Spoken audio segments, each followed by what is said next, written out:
It seemed within the Strategic Defence and Security Review that the aircraft carriers are absolutely fundamental to delivering the UK's overall military capability for the future. Now, one might argue that that might not be the case now if Russia is judged to be our largest threat, but in recent history you can see where aircraft carriers and their deployed capability would have been far more useful. One could look at Libya, one could look at Syria, or events around the world where actually aircraft carriers would have had far greater impact and been much cheaper to operate than land-based aircraft.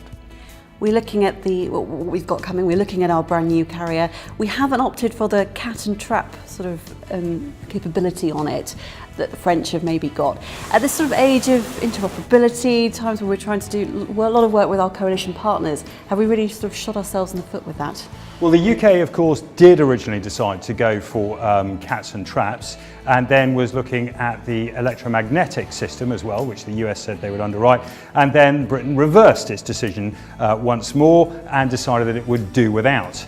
So whilst the carriers have space for and were designed to have cats and traps, we've now walked some way away from it. And this is a strange decision for the UK because now all its training for its pilots has been set up with people who are flying aircraft with cats and traps, with the French, with the Americans, and we walked away from operations with the US Marine Corps for about 5 years where we said no, we don't want short takeoff, we now want conventionally launched, and we've had to reverse all that and try and remake those relationships which we broke again. So have we shot ourselves in the foot? Yes, we have.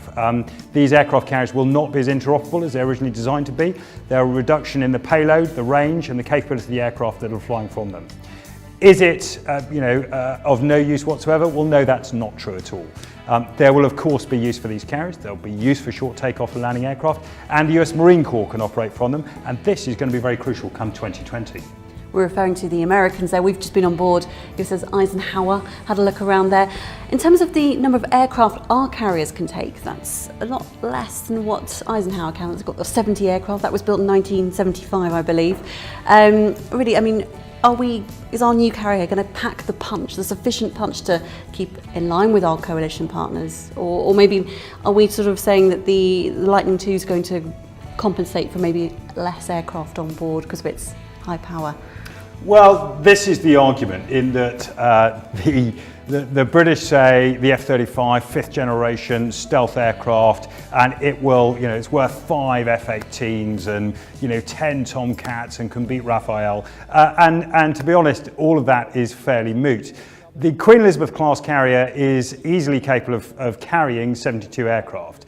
The British Ministry of Defence has said that at a maximum it will carry 36, that normally it would carry 24, and on day-to-day operations then we hopefully get 12 out of it, which is strange because obviously 12 to 18 aircraft was the number of aircraft that the old Invincible class used to carry. So this is very strange. The number of sorties it will deliver will be markedly less.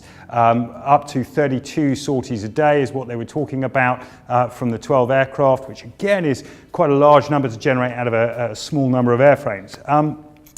It's not going to pack the punch of Charles de Gaulle with the air wing that it's envisaged, but importantly it's not going to do it because it's operating in a different way from the French and the Americans. The British approach to carrier operations has historically always been different from the Americans and the French, and it focuses on where the jets meet their best concurrency and not what the best military effect that can be delivered is.